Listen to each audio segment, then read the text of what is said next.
Hello guys, तो आज से मैं आपसे ये नहीं बोलूंगा कि एप्टीट्यूड के लिए पीएसयू एग्जाम में जो एप्टीट्यूड के क्वेश्चन आते हैं उनको सॉल्व करने के लिए आप इस वाली चैनल को फॉलो करो या फिर ये वाली प्लेलिस्ट देख लो। कहीं भी जाने की जरूरत नहीं है। आज मैं इससे रिलेटेड वीडियो अपलोड करने जा रहा हूँ।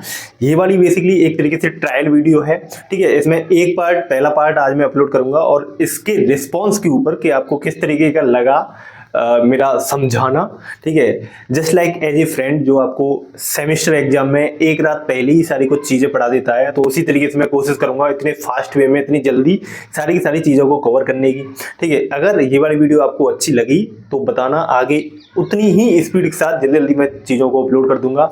सबसे ज़्यादा खतरनाक टॉपिक जो पीएसयू एग्जाम में आता है, लगभग 2-3 क्वेश्चन जरूर आते हैं, वो है कंपाउंड इंटरेस्ट का, ठीक है। उसमें लंबे लंबे फॉर्मूले आप यूज़ करते हो, तो वही आज इस वाली वीडियो में मैं कवर कराऊंगा और उस बेसिस पर आप रिस्पांस देना, मुझे बताना। अगर 20 लोगों से ज़्यादा लोगों ने अच्छा रिएक्ट किया, मतलब उनको पसंद आया, तो मैं आगे वीडियो कंटिन्यू करूंगा।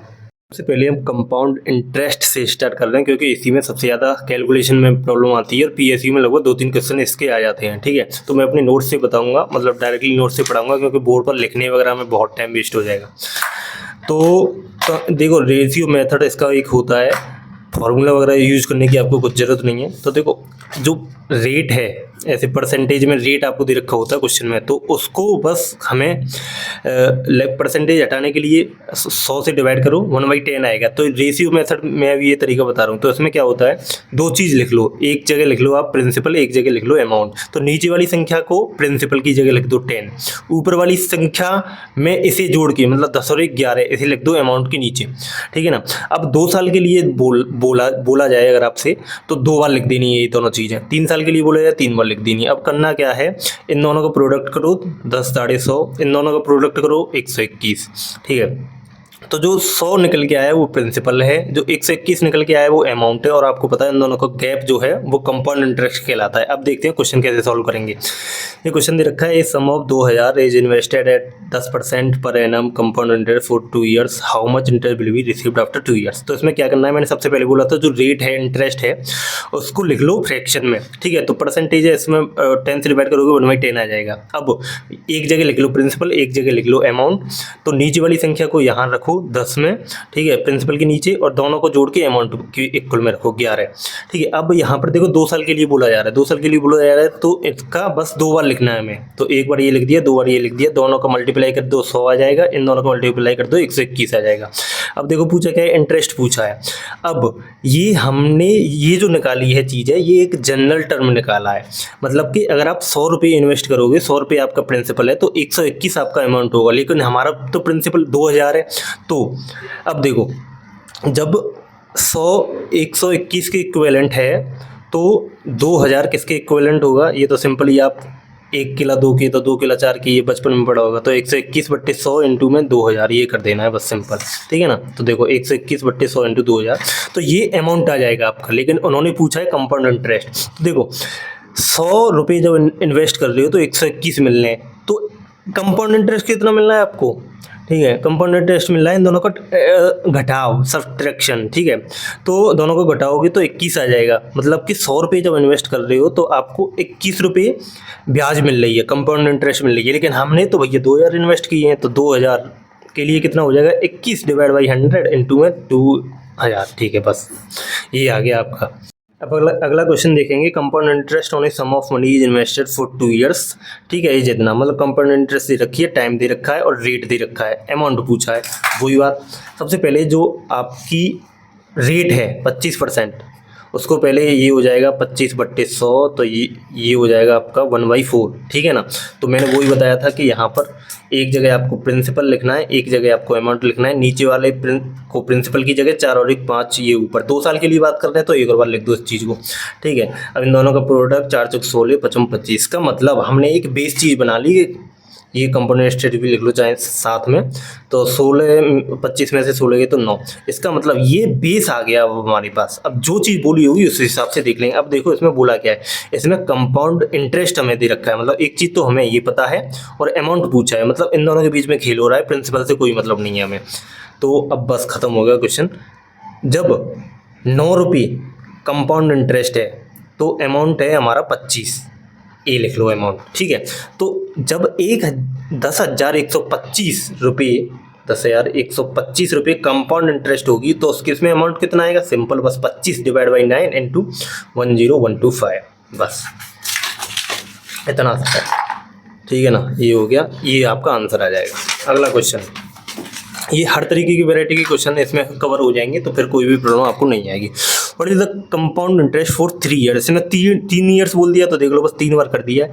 ऑन इतना, मतलब what will the compound interest on इतना, इसका मतलब ये प्रिंसिपल दे रखा है, मतलब हमने इतना इन्वेस्ट किया था एट द रेट ऑफ इतना। अब देखो पॉइंट में परसेंटेज दे रखा है, तो कुछ भी नहीं करना है यार। 12.5, पहले तो इसे पॉइंट को भगाओ नीचे से, तो 1 पॉइंट लगाई 0 हो रहा है, ये पॉइंट से पॉइंट कट गया, इसका मतलब ये आ गया हमारा 125/10%। अब परसेंट को भी हटाने के लिए इसे 100 से डिवाइड, तो ये हो गया 125/1 2 3। अब इसे सिंपल फ्रैक्शन में कन्वर्ट करोगे तो ये आ जाएगा 1/8, मतलब ऊपर नीचे काट दो। तो अब बस फिर वही बात, यहाँ पर 8 इधर लिख लो, 8 और 1 9 साइड में लिख लो अमाउंट की जगह, ठीक है ना। तो 3 बार बोला है तो 3 बार कर दो, इधर 3 बार कर दो। 8 हुआ 64, 64 इंटू 8 512 है, ये 9 में 81 निम्मा 729। तो कंपाउंड इंटरेस्ट दोनों का घटा, मतलब क्या कहते हैं, सब्ट्रैक्शन होता है, तो इन दोनों का सब्ट्रैक्शन है 217। अब हमें इतने के लिए बात कर रहा है, तो जब हमें पता है जब 512 रुपये प्रिंसिपल है हमारा, तो इतने रुपये कंपाउंड इंटरेस्ट है। तो जब इतना प्रिंसिपल होगा तो कितना होगा, वही सिंपल 217 डिवाइड बाई 512 इंटू 5120। देखो, अरे इससे डायरेक्टली देख लो यार, 512 इधर 217 इधर, बस 0 बढ़ गई तो इधर बुक कर दो। अगला क्वेश्चन, इस सम ऑफ इतना is invested on A compound interest for 3 years if the rate of interest is 10% per annum for the first 2 years and 50% per annum for third year. इसमें कुछ नहीं है, इसमें देखो 3 साल के लिए बात कर रहा है, द इंटरेस्ट ऑफ इतना फॉर फर्स्ट 2 ईयर्स। पहले 2 साल के लिए 10% पर एनम का इंटरेस्ट है, तो रेट को पहले 1 रेशियो में कन्वर्ट करेंगे, ये आ जाएगा 1/10। पर 2 साल के लिए तो 10 लिख दो, मतलब 1 साल के लिए 10 है, ये हमारा जो रेट से ये जो बना, ये 10 इधर 11 इधर, दो अगले साल के लिए भी सेम है रेट, तो फिर ये आ जाएगा। तीसरे साल में इन्होंने चेंज कर दी 50%, 50% को करो 50/100, ये हो जाएगा 1/2।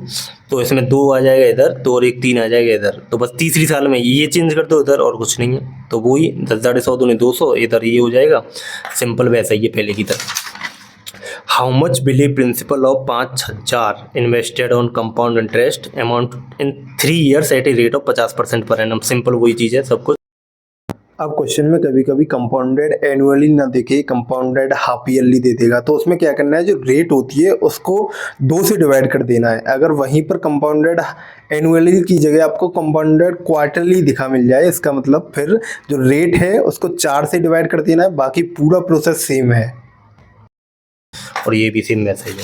तो ये आपका कंपाउंड इंटरेस्ट खत्म, ठीक है। अब अगर मैं सिंपल इंटरेस्ट में, तो देखो वो फॉर्मूला ही सिंपल है, तो उसमें तो कुछ करने की जरूरत नहीं है। ये होता है P/R/T/100, ये तो सबको पूरी दुनिया को पता होगा।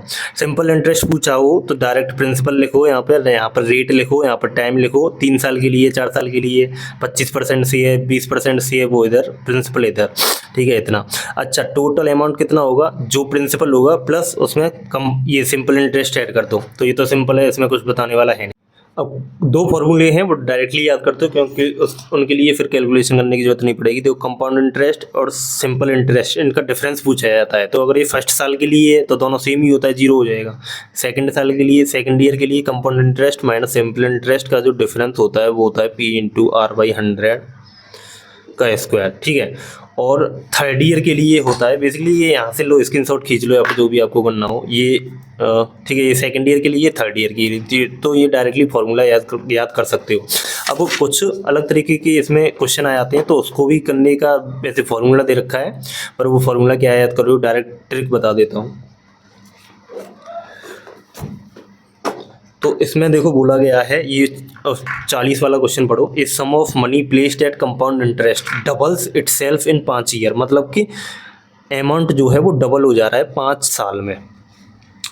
It will amount to 8 times in which year, मतलब कि सेम इंटरेस्ट पे कितने साल में 8 गुना हो जाएगा। तो देखो ये 8 को क्या लिख सकते हैं 2 की पावर क्यू, मतलब 2 3 4 दूनी 8, ठीक है। तो ये 2 का 3 टाइम्स मल्टीपल है, तो इधर भी 5 का 3 में गुणा करना है आपको, 5 3 15, मतलब कि ये देखो इधर 2 का क्यूब बन के आ रहा है ये 8, तो जो क्यूब बन के आ रहा है जितने टाइम्स होके आ रहा है उसी को आपको ईयर से मल्टीप्लाई कर देना है, तो 5 3 15, ठीक है। दूसरा क्वेश्चन देखते हैं, चलो ये तो नहीं आया होगा समझ में, सिंपल है, एक ही अप्रोच है बस। A sum of money doubles itself in 4 year at compound interest, it will be amount to 8 times, 8 times हो जाएगा, ठीक है, कितने साल में। तो ये फिर देखो वही वाली बात हो गई, ये तो 2 3 4 दूनी 8, 3 गुना तो 4 थी 12 ईयर, ठीक है।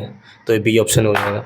तो मुझे लग रहा है अब कंपाउंड इंटरेस्ट में और सिंपल इंटरेस्ट में अब सारे सवाल आपसे हो जाएंगे। अब बढ़ते हैं अगले टॉपिक पर। अब अगला चैप्टर एवरेज देख लेते हैं। इसमें बस एक ही क्वेश्चन बताऊंगा, वही ज़्यादातर पूछा जाता है, ठीक